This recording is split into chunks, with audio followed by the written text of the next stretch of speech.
অন্য ভ্যালেন্টাইন, অভিক রয়। আজ দেখা করতে যাওয়ার পথে ওর জন্য 10টা লাল গোলাপ কিনলাম টালিগঞ্জ মেট্রোর সামনে থেকে। দাম শুনে তো আমার রেটিনায় সর্ষে ফুল। অন্যান্য যেদিন যে গোলাপগুলো মাত্র 5 টাকা করে নেয়, আজ সেগুলোই 30 টাকা।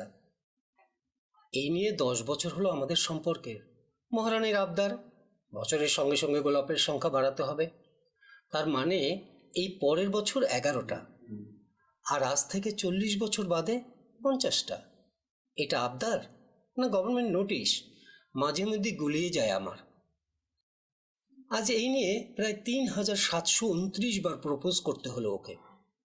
এই প্রপোজ ডেফে তো একটা অজুহাত মাত্র।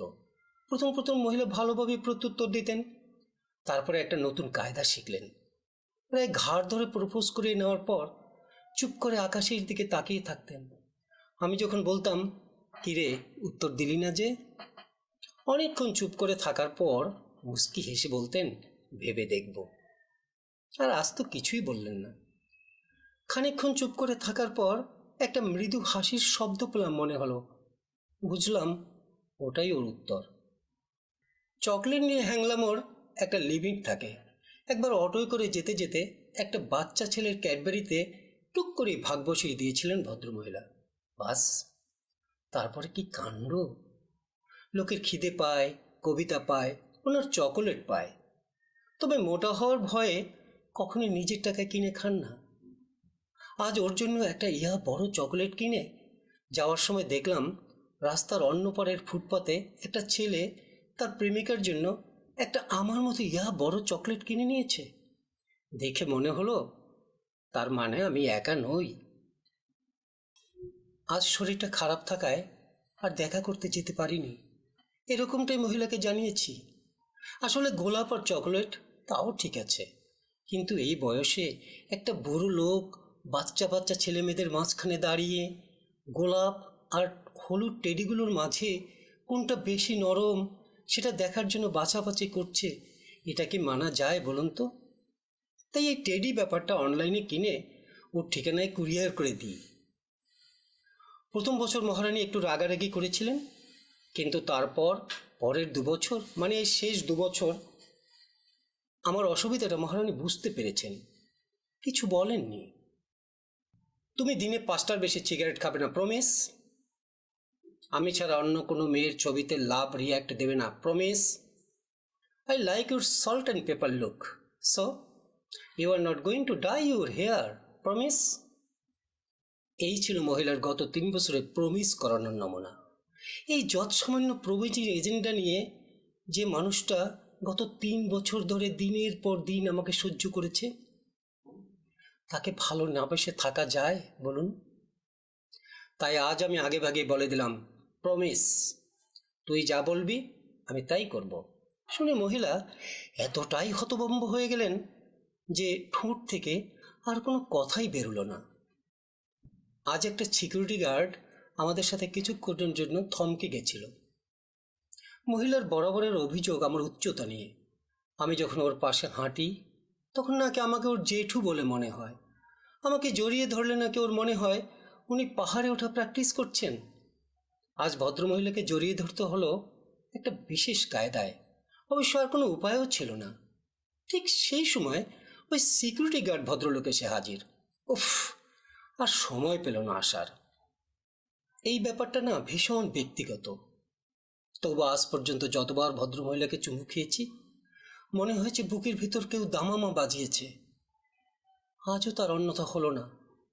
শুধুমাত্র সিকিউরিটিটা এসবের মাঝখানে এসে পড়ে আরও একবার আমাদের দেখে অবাক চোখে তাকিয়ে রইল। কাউকে বোধহয় এর আগে এভাবে চুমু খেতে দেখেনি। কি করব? মহিলা যে মাটির নিচে কফিনের মধ্যে দিব্যি শুয়ে আছেন, চুমু খেতে গেলে আমাকে তো ঠোঁটটা মাটিতে ঠেকাতেই হবে। গতকাল জড়িয়ে ধরার পর মাটি থেকে উঠে দেখি সমস্ত জামায় ধুলো লেগে আছে। এই সিকিউরিটি গার্ড ভদ্রলোক নির্ঘাত আমাকে পাগল ঠাউরেছেন। অনেক লোকের মুখে শুনেছি যার কেউ নেই তার ঈশ্বর আছেন, তবে আমি মনে করি যার কেউ নেই তার অপেক্ষা আছে। আর এই অপেক্ষাই পারে সারা জীবনের মতো আলাদা হয়ে যাওয়া দুটো মানুষকে এক আকাশের তলায় সামনাসামনি দাঁড় করিয়ে দিতে। গত 8 মাস ধরে তুমি আমার পাশে নেই, কিন্তু আমার থেকে অনেক দূরে মাটির নিচে যে তুমিটা চুপ করে শুয়ে আছো, আমি জানি সে অপেক্ষা করছিল এই 7টা দিনের। এই 7টা দিন কারোর চোখে লোক দেখানো, কারোর চোখে আদেকলাপানা, কারোর চোখে কলোনিয়াল হ্যাংওভার। আমিও মাঝে মাঝে বিরক্ত হতাম এই 7টা দিন আসলে। কিন্তু আজ তুমি যখন আমার পাশে নেই, তখন বুঝতে পারলাম এই 7টা দিনের মাহাত্ম্য। এই যে বছরের নির্দিষ্ট 5টা দিনেই ধুমধাম করে দুর্গাপূজা হয়, এই যে বছরের নির্দিষ্ট একটা দিনেই ঈদ পালন করে মানুষ, এই যে বছরের নির্দিষ্ট একটা দিনেই সমস্ত শহর ঝলমল করে ওঠে ক্রিসমাস পালন করার জন্য, এগুলো তো বছরের যে কোনো দিন হতে পারত। কেন হয় না? কারণ তাহলে অপেক্ষা নামক শব্দটাই চিরতরে মুছে যাবে উৎসবের অভিধান থেকে। আমরা যারা ভালোবাসাকে একটা ধর্ম হিসেবে মেনে নিয়েছি, তাদের কাছে এই 7টা দিন একটা ধর্মীয় উৎসব। ছোটবেলা থেকে আমি কোনোদিন ডায়েরি লিখিনি। গত 7ই ফেব্রুয়ারি রাতে প্রথম লিখতে বসেছিলাম, তাই গত 6 দিন যা যা লিখেছি সেগুলো পরে হাসি পেলেও সেটা সম্বরণ করার চেষ্টা করুন। আজ এই পাতাটা এখানে বসে লিখছি কারণ কারণ তোমার ইচ্ছা ছিল আমার প্রেমপত্র লিখতে দেখার। এই লেখাটা শেষ হওয়ার পর ডায়েরির 7টা পাতা আমি এখানে রেখে যাব। সাথে নিয়ে যাব এমন একটা ডায়েরি যাতে চাইলেও এই 7 দিনে কোনো দাগ কাটতে পারবে না। আবার এইভাবেই পরের বছর এই দিনে একটা ডায়েরি হাতে নিয়ে বসবো তোমার সামনে, যাওয়ার সময় রেখে যাব আরও 7টা পাতা। ততদিন অপেক্ষা করো কেমন? By the way, security guard ভদ্রলোকের সাথে আজ ঢোকার মুখে দেখা হলো। কাল ওইভাবে কফিনে ঠোঁট ঠেকিয়ে রাখার কারণটা জানার পর টানা 5 মিনিট জড়িয়ে থাকলেন। তুমি ছাড়া কেউ প্রথম আমায় এতক্ষণ জড়িয়ে থাকলো। হিংসে হচ্ছে না তো?